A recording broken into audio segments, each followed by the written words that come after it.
Hi everybody, it's Joyce from my craft room. Hope you're all doing well. Getting in the mood for Valentine's Day, I hope.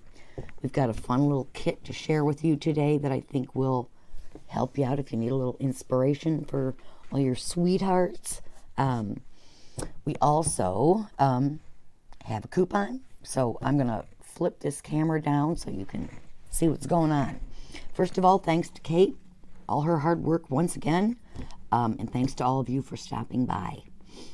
Everything that we are talking about today you can find at my website, mycraftroom.com. There is a coupon code. It's MEGA15, MEGA15. You put it in the coupon box at checkout on my website, and you will save 15% on everything that you find there. The only exceptions are kits and laminators. Kits, because we have already discounted them a terrific amount, just like we are this one today. So without further ado, this is the kit. The one thing that is not pictured here are the fact that I'm going to have copies of the sample cards that I'm going to show you in the kit, so hopefully that will help refresh your memory. Anyway, the kit includes a jar of Gina K Glitz Glitter Gel. This is lovely lavender. That's the color. Really, really pretty. And I'll show you how we use that in a minute. This is the Hugs and Kisses die from Catherine Pooler. Kind of hard to read the dies because they're backwards, but this says Kisses and this says XOXO. We also have this pretty new die set from Altenew. This is called Woven Heart. It's a two-piece die, and I'll show you that later too. But the star of the show is the Fluttering Hearts cover plate from Honeybee. The whole idea here is to make sure that you're getting the most out of your cover plate dies. Cover plate dies are the ones that fit completely covering the face of an A2 size card. That's 5.5 by 4 1/4, and I just want to make sure you're getting the most out of them. So without further ado, here are the samples. This is the first one. This card, all I did was take the Fluttering Hearts die and cut it and put it on top of a piece of cardstock, another piece of cardstock in a different color. But, you know, why just use plain old cardstock if you can use something amazing? So I opted to die cut the hearts out of this beautiful Mira Lava cardstock. This is obviously the red. It also comes in pearl, which is what I put behind the die cut. If you look here, you can kind of see. And just for the sake of clarity, on my website you'll also find a silver. Now they're kind of close on camera, but this one's definitely silver and this one is definitely whiter. So keep that in mind if you decide you want some. Anyway, that's how the die was intended to be used, so of course, why not? But I think it's much prettier with this beautiful paper. The second sample, we cut the die out of a piece of pink cardstock, and then we cut it a second time out of red, put the pink over the red, and just shifted it kind of to the left and maybe down about, oh gosh, maybe an 1/8, a 1/16 of an inch, just a little bit, to give it that layered look. And you know, you can kind of do that with most any of your dies, but you don't have to pay the price for a layered die set. So something to keep in mind, give it a little extra interest. In this case, I took a piece of vellum, stretched it across the front, and this is the XOXO from the Catherine Pooler die that's in the kit. That's this one. Just glued it on and put a little glue behind that section to attach the vellum to the front of the card. Now this card has two interesting parts. First of all, the heart, which I'll talk to you about in a minute. But the background here is embossed. Now, I don't know how many of you have used your dies to do embossing, but it's very pretty. Here's another piece where you might be able to see it a little better, or not. There we go. So it's embossed on the top, debossed on the back. Now, the way I do embossing with die cuts is to use my Big Shot, and I take the platform and turn the top tab back. Then I take my die, I take a piece of cardstock and a rubber embossing mat. Most everybody that makes die cutting machines will offer some kind of rubber embossing mat. This is Spellbinders. I particularly like it because it's held up a really long time. But Sizzix makes one, Gemini makes one, so you shouldn't have a problem finding one if you don't already have one. Now, my machine is pretty old. What I find works best is this impressions pad, also from Sizzix. That seems to give me just the right amount of pressure. Not required, but I mean, if you use a regular cutting mat on top instead of this, you know, if it feels like you're going to pop your shoulder out of the socket, don't. Don't.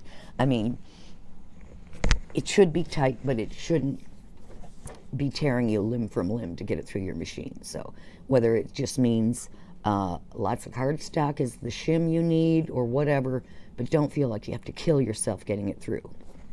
In any case, whether you lay your sandwich like this or like this, the important thing is the rubber goes behind the paper. Because if there's anything hard behind the paper, the die will cut through the paper, and that's not what this is all about. So make sure you get a good little piece of a rubber embossing mat, and you should be all set. Now, the second part of this card is this pretty little woven heart. Let's look at the die one more time. It comes in two pieces, this piece, and they look like this. You cut two of these and position them perpendicular to each other to create the heart shape. This little piece, really hard to see because it's so tiny. Maybe you can see it better down here. Oh, you know what? I'll show it to you on this because I think this will be easier. This little extra piece is meant to cut a decorative pattern into the top of the heart. Does that help? So you can cut this and get just this, which is just the solid top and the pieces to weave at the bottom. Or you can pop the little decorative thing in and you'll get this. You can put them both in at the same time and run it through with your cardstock, or you can run it through once and get this part and then run it through a second time with this. Either way. Anyway, that was way more complicated than it needed to be, so all you're going to do is take the two pieces, you kind of position them, like I said, kind of perpendicular to each other. And then you're going to take the first little, I can't think of what to call these, strips, and just do that kind of over, under thing. So you have this. Now what I recommend is, once you get it in place, make sure it's straight, flip that strip back and put a little dot of glue right here So when you lay this piece back down and pinch it, this one won't be moving around. It'll stay put while you weave the other strips through. Makes it a lot easier. Trust me, I learned the hard way. So when you're all done, here you go. I just added some little gems. Kind of hard to see, but there's some gems here. Put it on a piece of foam. Put it on top of my embossed background, and I was good to go. All right. Last but not least,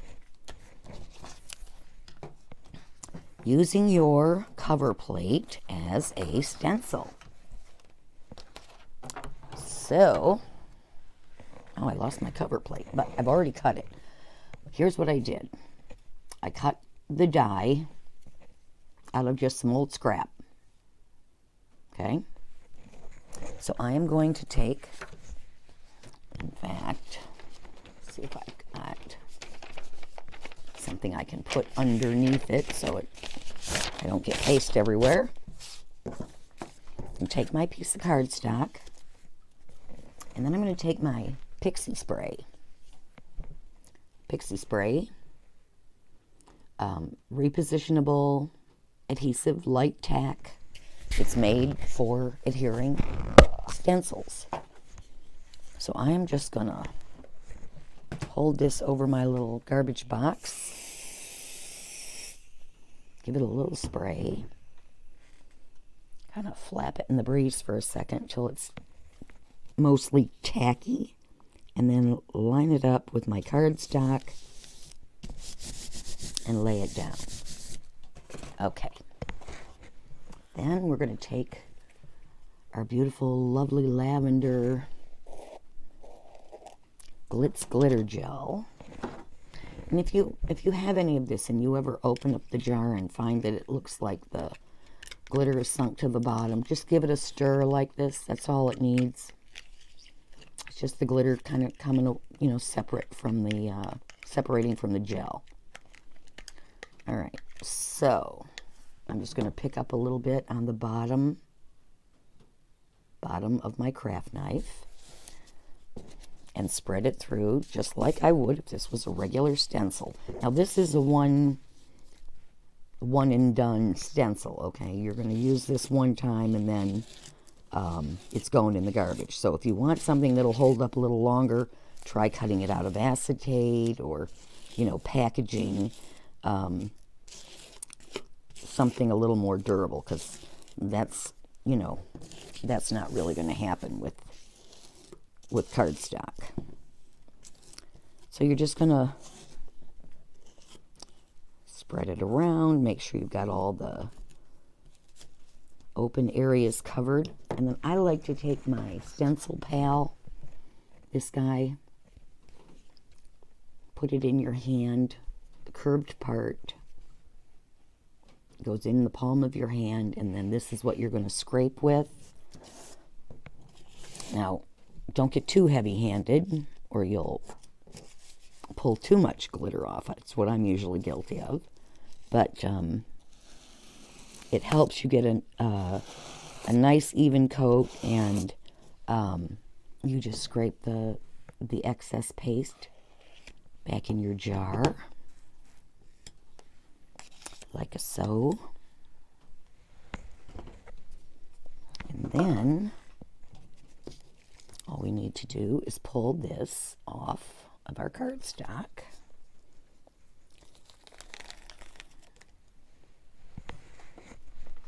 Just like that.